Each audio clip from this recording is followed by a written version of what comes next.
Fareed Zakaria, GPS, CNN Sunday morning, 10 Eastern and Pacific. What I find interesting about the test isn't so much what it says about India, it's what it says about China and I think the failure of Chinese foreign policy over the past decade. I mean, now just in the last year, you've had Burma turn very sharply away from its Chinese patron towards the West.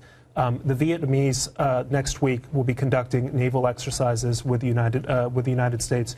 Japan, South Korea, Taiwan, the entire rim, Australia, where we're going to be deploying Marines, the entire Asian rim has decided that their fate isn't, or their future isn't better married to an ascendant China. It's containing the rise of a very aggressive and somewhat scary state. Of course, all of these countries hold, well, most of these countries hold regular naval exercises and war games with India as well.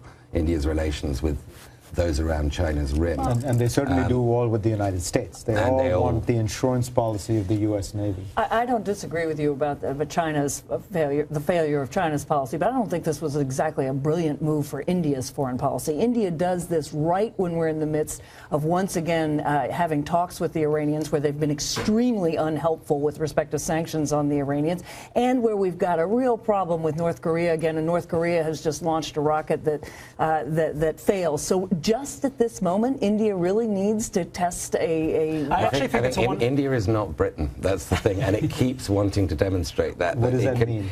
That it's not going to be a global lieutenant of the United States. So, there is no treaty there, and I mean, I understand your frustration. The timing is not helpful from an American point of view. Your point being that we're winking at the Indian nuclear program while... Or just that it makes it so much harder to talk to the Iranians or the North Koreans when they're pointing to another country that is in fact a nuclear power, that of course didn't sign the nuclear treaty, but that nevertheless is saying we can do it, just as it's got other countries around that want to say we too are on the global stage. But it's actually a moment of clarity. I don't think anyone is going to go to sleep tonight lying awake thinking, oh my goodness, the Indians now have a new missile that can reach China. Why? Because India is basically a responsible and a very democratic power.